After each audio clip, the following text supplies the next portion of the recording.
There is a power,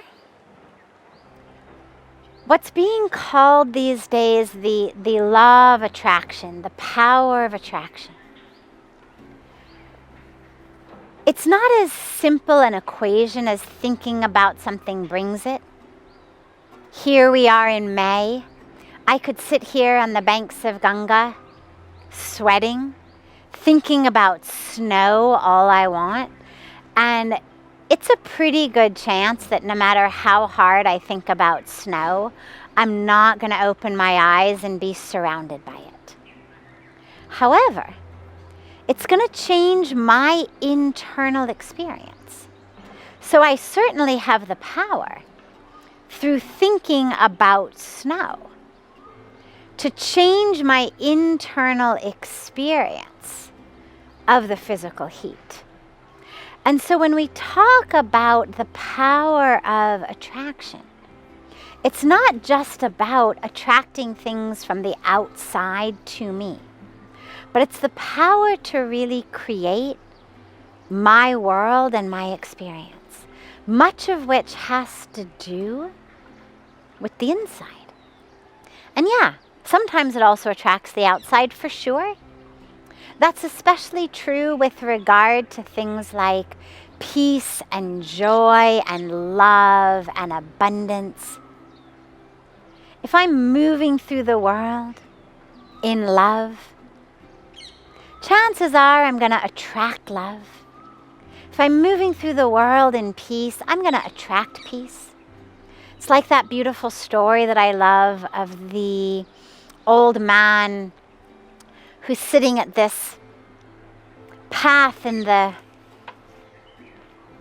between villages in the jungle. There's a young boy sitting at his feet, and a man walks by and he says to the old man, "How's the village up ahead? How are the people there?" And the old man says, "Well, where are you coming from? How are the people there?" And the old man says, "Oh God, they are the worst. They are liars and cheats and thieves. I'm so glad to be leaving them." And the old man says, "Oh, I'm so sorry to tell you this, but the people in the village up ahead are just the same." So the traveler, of course, is naturally dejected, but he keeps walking. What's he going to do? A little while later, another man walks by, and he also says to the old man, "So how's the village up ahead? What are the people like there?" And the old man says, "Well, where are you coming from? What was it like?" And the man says, "Oh, I was leaving the most beautiful people. They were so full of love, so generous, so kind, so caring, so compassionate." The old man says, "Well, good news. That's exactly what the people in the village up ahead are like." And when he left, the little boy says to the old man, "But how is that possible, Dadaji?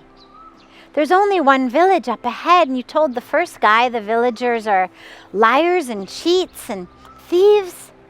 You told the second guy they're beautiful people."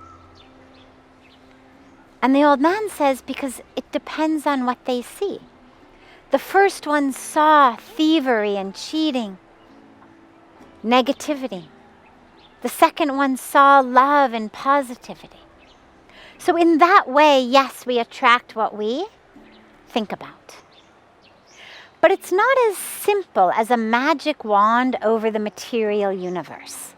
Me sitting here meditating on money does not mean I'm going to open my eyes and there's going to be a mound of dollars and rupees and euros in front of me. And that somehow if that mound isn't there, it means that there's a failure in my meditation or a failure in the power of my thought. The ancient teachings that say you create your reality of abundance, you create your reality of prosperity, they weren't talking just about mounds of bills. They were talking about an internal experience of abundance and prosperity. And yes, if in me my cup runneth over, that's what I'm going to live through. My bank account may not have very much in it at all. Doesn't mean that suddenly people in the world are going to start transferring large sums of money into my bank account. But one of the things that I learned in India at the very beginning and has stuck with me since is the people in this country, especially the people living in really traditional, what you could consider spiritual India, are so full. And I remember when I got here, talking to people who, in my Western concepts, they had nothing. They were living so far below the Western standards of poverty. And yet, their felt sense experience was abundance. If you so much as suggested that they were poor, they would say, "Nee, nee, nee, hum bilkul gareeb nahi hai, wo gareeb hai. Hum gareeb nahi hai. We are not poor. That guy over there, he's poor, but we're not poor. Hamare paas bahut hai. We have a lot."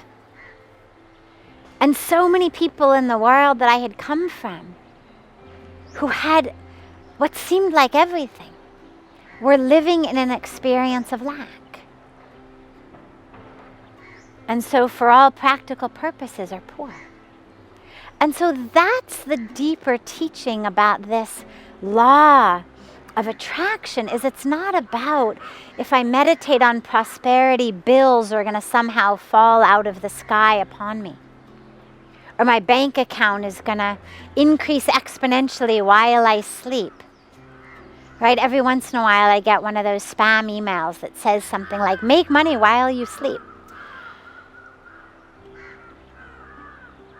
That's not the prosperity, the abundance, the miracles, the manifestation that the spiritual teachings are referring to. It's an inner experience in your world of abundance. Because when you want to share, you're rich. When you want to grab, you're poor. So it's not about what you have. It's about the openness of your heart. So yes, thinking about how abundant I am absolutely draws abundance to me. That abundance may or may not come in the form of bills, but you will live in an experience of abundance if your mental framework becomes one of gratitude, of knowing that your cup runneth over, rather than one of lack and yearning. And if you think about love and peace and joy, not as in something you want to get, but as in the state you are in now.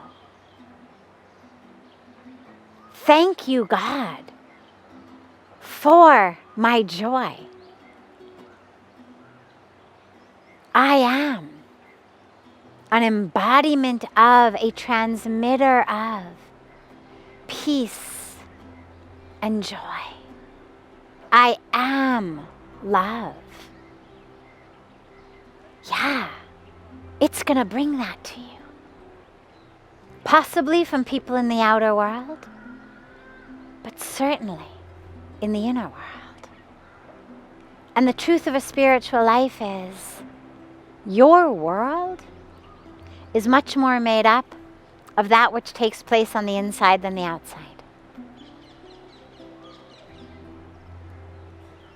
And so the changing of the world that we need is a changing of the inner. And then as we always say, jaisa bheetar, vaisa baahar. As is the inside, so is the outside. So align your thoughts, not with what you don't have, but with what you do have. And know that it is so. Know that it has always been so. And give thanks to God for opening your eyes to the truth that it is so.